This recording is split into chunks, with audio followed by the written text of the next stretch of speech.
On se croirait vraiment dans un clip de rap. Tu vois, j'ai pas envie de te montrer le pire. Moi, je trouve ça génial, ces endroits-là. Tu vois, je trouve ça plein de couleurs. Regarde ça, tu pourrais vendre ça, un tableau avec ça dedans. Je trouve ça beau. Ce qui est bien, c'est qu'ici, tu peux faire des clips de rap sans te faire taper dessus, tu vois, parce que les racailles, il n'y en a pas, ça n'existe pas. Tu vois, enfin, on me dirait, hein, si tu regardes la gueule du truc, tu as l'impression que tu vas te faire taper. Pour avoir de l'eau chaude, avant de prendre une douche, laissez l'eau couler pour 3 à 7 minutes. Et tu vois qu'aujourd'hui, sur mon programme, c'est marqué GoPro Vlog. Je viens d'acheter la GoPro, c'est reparti pour les vlogs. On est à Bucarest, je te montre.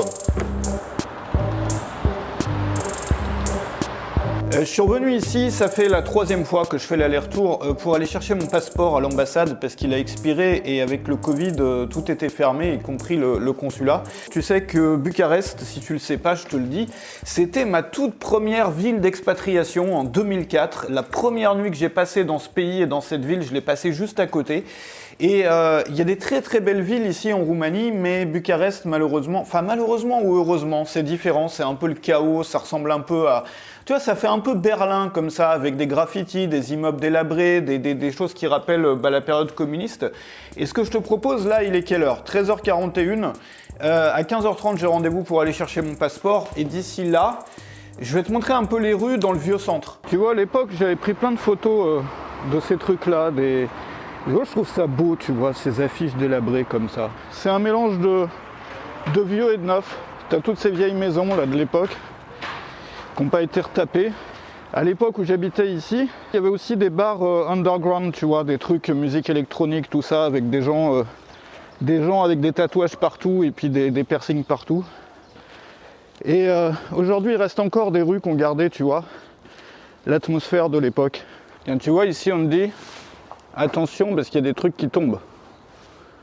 Tu vois, on voit mal avec la GoPro. Mais tout est pas comme ça, tu vois, j'ai pas envie de te montrer le pire. Moi je trouve ça génial, ces endroits-là, tu vois, je trouve ça plein de couleurs. Regarde ça, tu pourrais vendre ça, un tableau avec ça dedans. Je trouve ça beau. Faudrait juste saturer un peu les couleurs. Et puis à côté, il y a du moderne, il y a du joli, il y a tout ce que tu veux, mais moi j'ai tellement de souvenirs dans ces rues-là. Voilà, puis là tu arrives à la partie qui a été rénovée avec toutes sortes de bars à touristes, de restos. Tiens, tu vois, puis là il y a un passage avec des trucs d'artistes. En fait, cette ville, c'est un mélange, c'est tout et n'importe quoi. T'as du neuf, t'as de l'ancien, t'as du destroy. C'est une ville qui a été très très mal gérée, donc c'est resté un peu en bordel.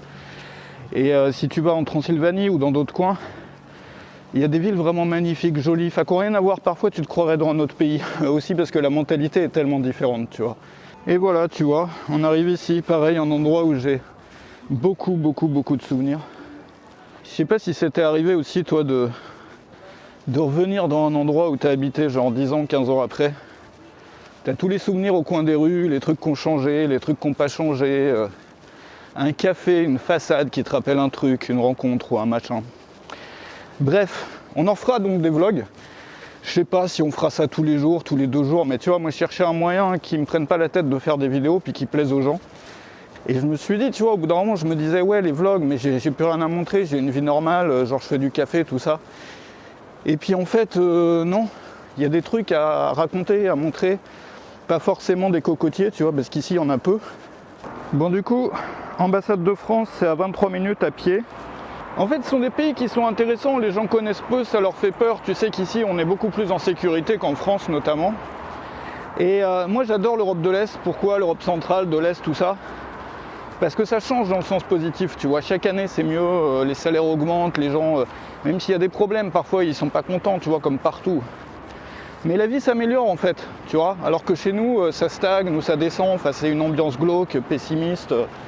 Ici ça bouge, ça change.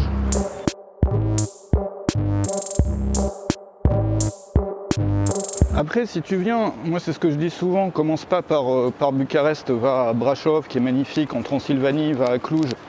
Il y a des villes qui sont vraiment jolies. Ici, c'est pour les gens qui aiment bien les jungles urbaines, c'est pour les gens qui aiment bien le côté un petit peu de Tchernobyl, Destroy. Mais il y a tellement de découvertes à faire à chaque coin de rue. Il y a encore des impacts de balles qui datent de la Révolution sur des murs. Tu as des graffitis qui datent de plusieurs mouvements de révolte ou de plusieurs mouvements étudiants d'il y a super longtemps. Enfin, il y a toute une histoire, quoi. Donc ça c'est l'Intercontinental, c'était le grand hôtel pendant le temps du communisme. Et ça, c'est la place de l'université. Voilà, on voit rien parce qu'on est à contre-jour.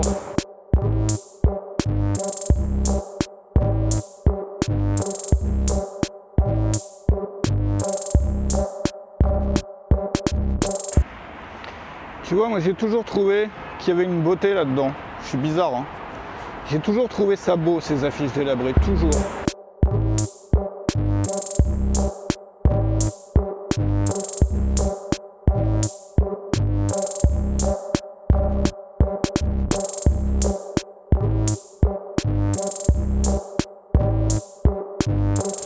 Bon alors, tu vois, on se croirait dans un clip de rap là. J'ai pas choisi les plus beaux endroits à te montrer, j'ai choisi des endroits qui sont un peu représentatifs de la jungle urbaine et la prochaine fois je te montrerai des trucs plus jolis. Ce que je voulais te dire aussi, c'est la raison pour laquelle je fais tout ça, la raison pour laquelle je me suis remis à faire des choses que j'avais pas fait depuis des années, c'est qu'il y en a marre de se faire chier, il y en a marre vraiment de se prendre la tête. Regarde, avec le Covid, la crise sanitaire, tout le monde est en train de se forcer, on en a tous bavé, on en a tous chié, enfin certains plus que d'autres, mais on en a juste marre quoi. Chacun d'entre nous, on a envie de faire ce qu'on a vraiment sur le cœur, tu vois. On en a marre de se forcer, on ne veut plus travailler en regardant nos stats juste pour faire des ventes tous les jours. On veut créer, on veut partager, on veut aider les gens, on veut faire des trucs plus naturels, on veut faire des trucs plus authentiques, on veut faire des trucs plus humains. Il y en a marre de filtrer, il y en a marre de cacher, il y en a marre aussi tu vois, d'avoir des structures qui visent qu'un seul résultat, des structures de travail qui visent qu'un seul résultat, c'est d'avoir des ventes, d'avoir des vues. Moi j'en ai marre, j'ai envie de tout casser, j'ai envie aujourd'hui de faire juste ce que j'ai envie de faire et d'inciter les gens à faire la même chose quoi. Si tu es créateur de contenu, tu l'as vécu comme moi, tu sais, il y a des contenus que tu fais parce que tu as envie de partager des trucs, de montrer des machins. Et puis il y a des contenus que tu fais parce que faut bien que tu vendes en fait, faut bien que tu bouffes. Donc des trucs qui sont à moitié forcés en fait, que tu fais juste pour vendre. Et c'est complètement dommage parce qu'on pourrait allier les deux, c'est-à-dire qu'on pourrait se faire plaisir tout en faisant des ventes. Moi c'est ce que j'appelle le lancement bienveillant d'ailleurs. C'est un système, enfin pour moi ça a été la révolution, je te reparlerai une autre fois, je t'ai mis le lien, enfin toutes les infos sont dans la description, comme d'hab tu peux regarder. Mais c'est un truc qu'utilise la gratitude, qu'utilise la compassion, qu'utilise le partage, pour donner envie aux gens de faire partie d'un truc quoi, ou d'avoir ta formation, ton produit, ton coaching ou peu importe quoi. On se croirait vraiment dans un clip de rap. Ce qui est bien, c'est qu'ici tu peux faire des clips de rap sans te faire taper dessus, tu vois, parce que les racailles, il n'y en a pas, ça n'existe pas, tu vois, enfin on dirait, hein, si tu regardes la gueule du truc, tu as l'impression que tu vas te faire taper. Mais en fait non, c'est des gens super gentils qui sont là. Tiens, tu vois, on fait 200 mètres et on change d'ambiance. Là, c'est un peu des cafés, restaurants, tu vois, c'est un peu le quartier, l'un des quartiers pour sortir. Tiens, tu vois ce café-là, tout au fond. À l'époque, en 2004, c'était le café des nouveaux riches. Ils parquaient tous leurs Lambo et leurs grosses voitures, leurs Porsche et tout, juste devant. Tu vois, et ce que je te disais là, que je fais maintenant avec les lancements, tu vois, le fait de ne pas forcer le truc, de ne pas essayer de vendre, bah, je veux le faire avec les vidéos, je veux plus essayer de faire des vues ou essayer de convaincre qui que ce soit. Chacun se démerde, chacun est assez grand pour faire son avis. Je veux juste partager, je veux juste te montrer des trucs et puis si ça te plaît, c'est bien. Puis si ça te plaît pas, bah, c'est bien aussi, tu vois. Tiens, regarde, c'est l'Athénée. Ça change hein, de tout à l'heure. Tu vois, à l'époque, ils appelaient Bucarest le petit Paris avant le communisme. Parce que je sais pas, t'avais un peu toute la haute société, tu sais que c'était un truc classe même pour les Français, pour les bourgeois et tout, de venir ici apparemment. Tu vois, un des trucs, je sais même pas si on voit ma tête, si. Un des trucs que je voulais te montrer, c'est que, et desquels je voulais discuter avec toi, quoi, c'est que, tu sais, on voit tellement de gens qui se forcent à travailler, tu vois, ils commencent quasiment la journée avec une douche froide à 4h du mat, tu vois, il y a tout ce mouvement-là, de vachement puritain comme ça, qui apprend aux gens à se forcer. Et les gens, ils pensent qu'ils n'arrivent pas à travailler parce qu'ils n'ont pas assez de force, pas assez de volonté, mais tout ça, c'est des conneries monumentales, en plus d'être hyper toxiques, quoi. C'est plus simple de faire un truc, ou de tourner ton travail d'une façon où tu as vraiment envie de le faire, quoi. Moi, c'est l'une des raisons pour lesquelles j'arrête toutes ces conneries, hein. J'arrête toutes les conneries qui me prennent la tête, j'arrête les trucs de vente où je mets pas mon cœur dedans, j'arrête les contenus à la con qui sont faits que pour avoir des résultats, j'arrête tout, quoi. Tu vois, il faut une structure qui fonctionne. Moi, c'est ce que j'essayais d'expliquer avec les lancements bienveillants, c'est que tu as besoin d'avoir une structure qui marche. Et quand tu as la structure, dedans, tu injectes ce que tu veux. Tu peux faire des vidéos comme moi, là, dans un parc. Tu peux... je sais pas, moi, je fais tout sur Telegram maintenant. Je t'ai mis le lien, d'ailleurs, dans la description, si t'as pas vu. Mais tout le monde se désabonne de mon Telegram parce que je poste trop, tu vois, tellement j'aime ça. Mais en fait, je me sers de ça de base maintenant. C'est-à-dire que tous les jours, j'écris dessus, je partage toutes mes idées, j'y vais à fond. Et après, je les reprends, je fais des copier-coller, tu vois, pour faire des mailings. C'est-à-dire, mon Telegram, il me sert de base. Même les sujets desquels je te parle dans la vidéo, c'est les sujets desquels j'ai parlé avant sur Telegram, tu vois. Et du coup, j'ai tout réorienté autour de ce que j'aime vraiment faire. Tiens, ça me fait chier la bœuf sur les lunettes, franchement. Tu vois, des trucs que tu serais prêt à payer, à donner de l'argent pour faire, en fait. Et tu regardes comment est-ce que tu pourrais créer un business autour de ça. Attends, ça sonne de partout, le bordel. Attends. Tu regardes comment tu peux créer un business autour de ça. Enfin, tu vois, évidemment, c'est plus facile à dire qu'à faire, mais si tu trouves un truc que toi, tu as vraiment envie de faire, et puis que... vraiment, tu serais prêt à payer pour faire ce truc. Attends, ça sonne de partout, ça s'arrête pas, il y a un avion qui passe en plus en haut, tu vois, c'est la fin là, on s'entend plus.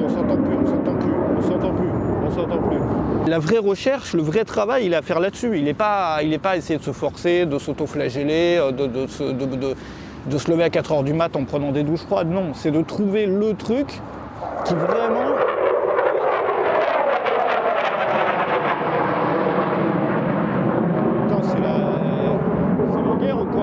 Donc écoute, je t'en reparle après parce que là, c'est la guerre. Là. Et voilà, sortie de l'ambassade, passeport tout neuf.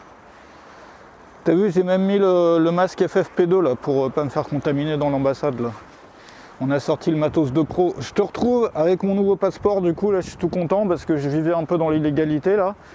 Enfin, sans le vouloir, dans le sens où tout était fermé, enfin tu pouvais pas en refaire un. Et on se retrouve demain pour des nouvelles aventures.